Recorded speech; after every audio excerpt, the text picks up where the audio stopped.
কি দাবি নিয়ে? আমাদের প্রথম লক্ষ্য হচ্ছে আপনার হচ্ছে যে আজ শ্রমজীবী মানুষ যে হারে পর্যায়ে চলে যাচ্ছে, আজকে একটা গরিব মানুষ মেহনতি মানুষ তার রুটি রোজগারের ইস্যু রুটি রোজগার গ্রাম্য অঞ্চলেতে একদম একদম বিপর্যয়ের জায়গায় চলে গেছে। আর আমাদের যেসব আজকে যে এই সভাটা যেটা হচ্ছে, এটা হচ্ছে গরিব মানুষকে নিয়ে সভাটা হচ্ছে, আপনারাও জানবেন। আর আমাদের ইস্যু হচ্ছে আজকে রাজ্যের যা অবস্থা দেখতে পাচ্ছেন তো, যে দুনিয়া বোর্ড দুর্নীতিতে ভরে গেছে। আর আপনার হচ্ছে মাস্টারদের থেকে আরম্ভ করে যে পর্যায়ে যে নেমেছে, যে সরকার যে একটা উন্মাদনায় নেমেছে, তাদের সরকারের একটা বিভৎস একটা জর্জরিত হয়ে গেছে একদম। আপনি কি করেন? আমি একটা হচ্ছে খেতমজুর ঘরের ছেলে, মাঠে কাজ করি, খেটে যেটুকু মাইনে পাই এইভাবে। কত কত পান? আমাদের পাই কত, আপনার হচ্ছে 230 থেকে কোনো জায়গায় 250 টাকা মাইনে, 230 টাকা মাইনে, 2 কিলো চাল। আর আপনার হচ্ছে 240 টাকা থেকে 150 টাকা মাইনে দেয়। এই অবস্থাতে আমাদের শোচনীয় অবস্থা গরিব মানুষের। মাসে কতদিন এরকম কাজ হয়? কত কাজ হবে, খুব বেশি হলে আপনার হচ্ছে ওই 20টা 15টা, আবার কোনো সময় পাওয়া যায় না। গ্রাম অঞ্চলের ব্যাপার তো, চাষি করে। এটাতে তো দেখুন খুব স্বাভাবিক, সংসার চালানোটা একটা সমস্যা হয়ে যায়। প্রচুর সমস্যা। এই সরকার টাকার পর নিত্য নতুন জিনিসের উপরে যে দাম প্রচুর পড়ে গেছে। আজকে বলুন দেখুন, ইলেকট্রিক বন্ডের টাকা কোথায় গেল বলুন?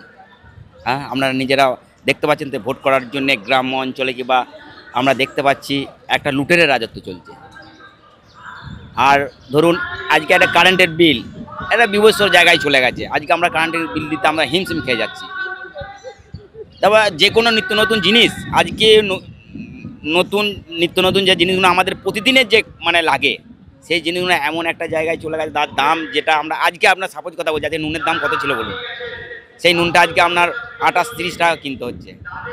হ্যাঁ, তাহলে এই হচ্ছে সবজি ধরুন না, আলুর যা অবস্থা, আলু চাষি ঘরে ধরুন আমরা লেবার শ্রেণী মানুষ, আমাদেরকে ধরুন সেরকম তো আর চাষি ঘরে তো ফসল চাষিরাও বিপর্যয়ের পর্যায়ে রয়েছে।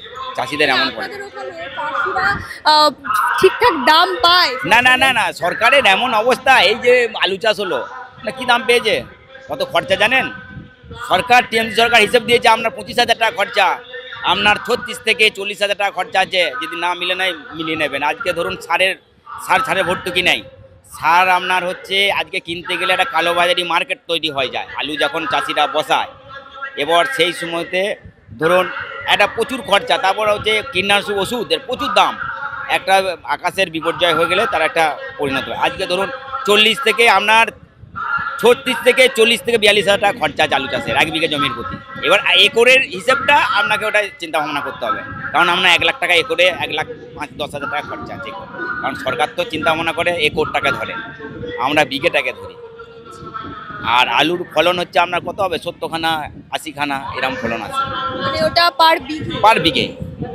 এবার এই পর্যায়ে আপনার রয়েছে। বিক্রি কত হয়? বিক্রি এবার মাঠে দাম পেয়েছে, ধরুন চাষিরা দাম পেয়েছে আপনার 400 টাকা 430 এরকম দাম পেয়ে। এবার হিসেবটা করুন দেখি, 80 খানা আলু হলে কত খরচাটা পড়ছে।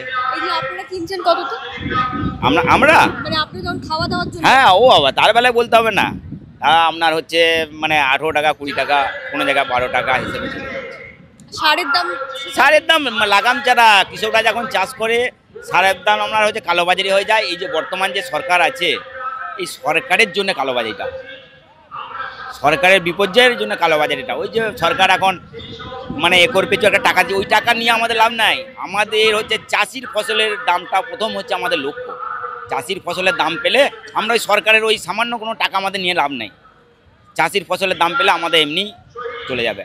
আর বামফ্রন্ট আমলে কৃষকরা তবু একটা পর্যায়ে ছিল যে কৃষি নিয়ে লড়াই করতো বামফ্রন্ট। সব দিকে, একদিকে কৃষক চাষ করবে, লেবার শ্রেণী মানুষ কাজ করবে। এখন কি হচ্ছে, কৃষকের চাষ তো নেয়, লেবার শ্রেণী মানুষ কাজও পাচ্ছে না। এখন আপনার মেশিনপত্র প্রচুর উঠে যাওয়ার জন্য লেবারদের প্রচুর কাজ হারিয়ে যাচ্ছে। এখন যা পরিস্থিতি, তাতে আপনি নিজেই বলছেন যে ঠিকঠাক রোজ পান না, কাজ হয় না। সেক্ষেত্রে দাঁড়িয়ে আপনার সন্তান বা পরবর্তী প্রজন্ম, তাদেরকে কি তারা কি আর চাইবে, বা আপনারা কি চাইবেন তাদেরকে এই চাষি বানাতে? চাইবো না তো কোনোদিনই, কিন্তু এমন পর্যায়ে হয়ে যায়, সে যেটুকুন যার আছে চাষ করে তা খেতেই হবে। ধরুন একটা ক্ষেত মজুরে খুব বেজলে ভেজলেন থেকে 5 কাটা কি 10 কাটা পেয়েছে, সেইটুকুন আর লেবার ধরুন চাষি করে কাজ করতে হবে। এবার সবাই তো ভেজলেন পায় না, কোনো গরিব মানুষ এইরকম পর্যায়ে আছে। আর মানে খুব বিপজ্জনক শোচনীয় অবস্থা, এমন অবস্থা আপনারা ধারণা করতে পারবেন না। কেন আপনার ছেলে মেয়েকে সরকারি চাকরির দিকে পাঠাবেন? তো সরকারি চাকরি, এই তো সরকারি স্কুল মাস্টাররা কি করেছে বলুন? সরকারি চাকরি স্কুল মাস্টার আজকে ধরুন 26,000 ছেলে কি করলে বলুন? আমরা তো শুনুন টিভিতে দেখতে পাচ্ছি, আজকে ধরুন সরকারি যে চাকরি আজকে স্কুল মাস্টার 26,000, তাহলে কারা চুরি করলো বলুন? চুরিটা কারা করলো? তাহলে এই বর্তমান সরকারের নেতা মন্ত্রীরা করেছে। কতটা মাকড়সা জালের মতন বিচুনো। আপনারা রিপোর্টার, আপনারা তো অনেক জায়গায় সাংবাদিক করেন, আপনারা ভালো বুঝবেন। আমরাও তো গ্রাম অঞ্চলের লোকেরা এখন চিন্তা ভাবনা রাখছে যে আমরা খেয়ে পড়ে বেঁচে থাকবো কী করে। আজকে বামপন চলাকালীন আমি আপনাদেরকে বলছি, তখন জিনিসপত্র দাম ছিল, মাইনে কম ছিল, জিনিসপত্র দাম, তবুও একটা মানুষের একটা হাসির খুশির জায়গা একটা থাকতো। আজকে যদি কোনো পরব পাল এলে আর এলে কোনো দেখবেন মানুষের মুখে হাসি নাই। আর গ্রাম্য অঞ্চলগুলোতে একদম জাত অবস্থা চলছে এই পরিস্থিতি। কোথা থেকে আসছেন? উত্তরবঙ্গ জলপাইগুড়ি থেকে।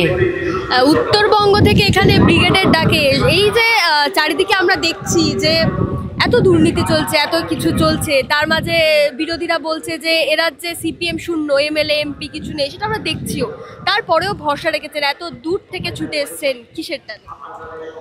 দেখুন, আমাদের সিপিএম পার্টির ভরসা আছে, আমাদের দৃঢ় বিশ্বাস যে আমরা আবার সিপিএম পার্টিকে ফিরে আনতে পারবো। এরকম দুর্নীতিবাজ সরকারকে আমরা চাই না। এই দুর্নীতিবাজ সরকারকে আমরা জলাঞ্জলি দিতে চাই, আর বিজেপি সরকারকেও আমরা জলাঞ্জলি দিতে চাই। তার জন্য আমরা অতদূর থেকে এই ব্রিগেড সমাবেশে আমরা ছুটে এসেছি। এই যে মুখ্যমন্ত্রী তিনি বলেন যে তিনি মহিলাদের জন্য এত কিছু করছেন, লক্ষ্মীর ভান্ডারে টাকা দিচ্ছেন, কন্যাশ্রী প্রকল্প করছেন, এদিকে আমরা দেখছি যে আরজি করে একজন মহিলা চিকিৎসক, তার নিরাপত্তা নেই। আপনারা সত্যি বলুন তো, লক্ষ্মীর ভান্ডার চান নাকি নিরাপত্তা চান? আমরা লক্ষ্মী ভান্ডার চাই না, আমরা নিরাপত্তা চাই। নারীদের যদি সুরক্ষা করতে না পারেন তাহলে উনি কিসের মহিলা মুখ্যমন্ত্রী? ওই মহিলা মুখ্যমন্ত্রী আমরা চাই না। যে যে যে মুখ্যমন্ত্রী আমাদের মহিলাদের সুরক্ষা দিতে পারে না, সেই মহিলাদেরকে, সেই মুখ্যমন্ত্রী মহিলাকে আমরা চাই না। আমরা আমাদের নিরাপত্তা চাই। এরকম আর্জিকর ঘটনায় আমরা মানে শিক্ষা নিয়েছি যে এই মহিলা কোনোদিনও দুর্নীতিবাজ, এমন দুর্নীতিবাজ যে তিনি মহিলাদের নিরাপত্তা রাখতে পারেন না।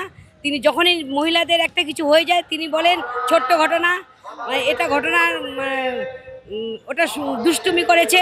এরকম আমরা আর ভুলছি না। আমাদের সঠিক বিচার চাই আমরা, এবং সুষ্ঠু পার্টি দেখতে চাই। আমরা মুর্শিদাবাদেও দেখছি যে সেখানেও একেবারে দাঙ্গা পরিস্থিতি, সেখানেও মহিলারা নিরাপদ নয়। তারপরেও দেখা যাচ্ছে যে পুলিশ প্রশাসন, তাদেরকে বারবার ফোন করা হয় কিন্তু তারা সঠিক সময়ে আসছে না। তারা সঠিক সময় আসবে কি? তারা তো দুর্নীতিবাজ, তারা তো ভিতরে ভিতরে বিজেপি আর তৃণমূল এক।